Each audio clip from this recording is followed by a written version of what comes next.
Menopause, এই প্রবলেমটা আমাদের ভারতীয় নারীদের মধ্যে এমনভাবে হয়ে থাকে, তারা সবাই সামনে আনতে পারে না প্রবলেমগুলো।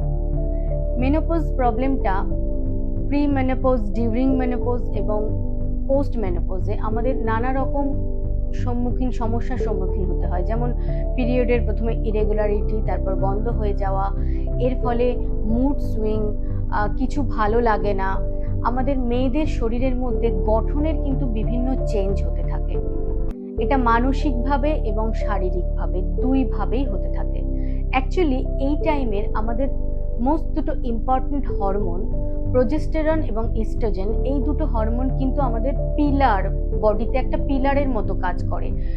এই টাইমে এই হরমোনগুলো রিলিজ হওয়া কমে যায় বা একেবারে বন্ধ হয়ে যায়।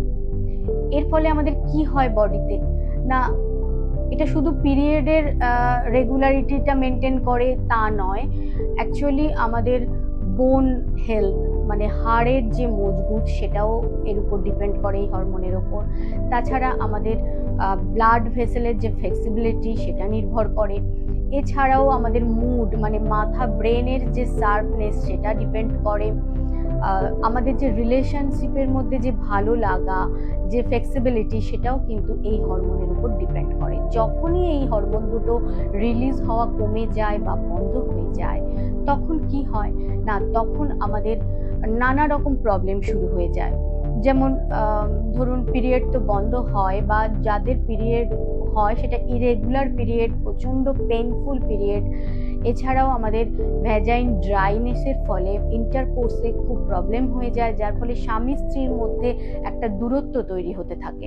তো এই টাইমে আমাদের যেমন পেনটা বডি শারীরিকভাবে এই পেন দেখা যায়, আবার মানসিকভাবে যেমন আমাদের যে হ্যাপি হরমোনগুলো আছে, যেমন সেরোটোনিন হরমোন, এই হরমোনগুলো রিলিজেরও ব্যালেন্সের ডিস্টার্ব হয়। তার ফলে কি হয়, আমাদের মুডটা সুইং হতে থাকে। তো এই পরিস্থিতিতে আমাদের দুজনের মধ্যে যে রিলেশনশিপ, স্বামী স্ত্রী দুজনের মধ্যে বন্ডিংটা দুজনকেই বুঝতে হয় যে এটা একটা বায়োলজিক্যাল একটা ডিসঅর্ডার, এটা সব মেয়ের ক্ষেত্রে হওয়াটা খুব স্বাভাবিক। কিন্তু এর থেকে আপনি কিভাবে মুক্তি পাবেন? এর থেকে মুক্তি পেতে গেলে কিন্তু আমাদের ডায়েটটা খুবই ইম্পর্টেন্ট। আমাদের ডায়েটের মধ্যে একটা ইম্পর্টেন্ট জিনিস, যেটা এই মেনোপজ শুরু হওয়ার আগে থেকেই আমাদের রাখা উচিত ডায়েটে, সেটা হচ্ছে মরিঙ্গো লিভস। মরিঙ্গো কি না, সজনে পাতা। এই পাতা আপনি স্মুদি করে, জুস করে খেতে পারেন। তাছাড়া ডাস্ট করে রাখতে পারেন, ঈষদুষ্ণ গরম জলে খেতে পারেন। মরিঙ্গো আমাদের ভীষণভাবে ভিটামিন, মিনারেল সবকিছু সাপ্লিমেন্ট হিসাবে কাজ করছে, আমাদের হরমোনাল ডিসঅর্ডারটাকে ঠিক করবে। তো মরিঙ্গো লিভস ভীষণ ইম্পর্টেন্ট।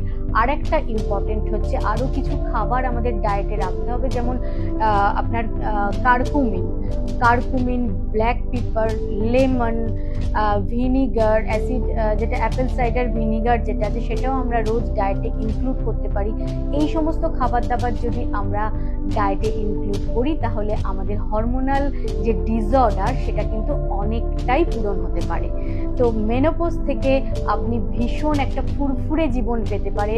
এই মুড সুইং থেকে আপনি খুব ভালোভাবে বাঁচতে পারার জন্য আপনার ডায়েটে মরিঙ্গো এবং এই সমস্ত ইনগ্রিডিয়েন্টস রাখতে হবে, বেশি করে সিডস, বেশি করে ভেজিটেবলস, ফ্রুটস খেতে হবে। আর সাথে যেটা করতে হবে সেটা হচ্ছে ব্রিদিং এক্সারসাইজ এবং মেডিটেশন। সেটা আমাদের মনকে শান্ত রাখবে। এই সবগুলোর কম্বিনেশনে কিন্তু আমরা এই মেনোপজের টাইমে যেসব শারীরিক এবং মানসিক প্রবলেমের সম্মুখীন হই, একেবারে রিমুভ করতে পারবো। আরো বিশদভাবে জানতে হলে আমার এই নিচে ফোন নাম্বার দেওয়া আছে, যোগাযোগ করুন। আমি সঞ্চয়িতা মণ্ডল, নিউশন।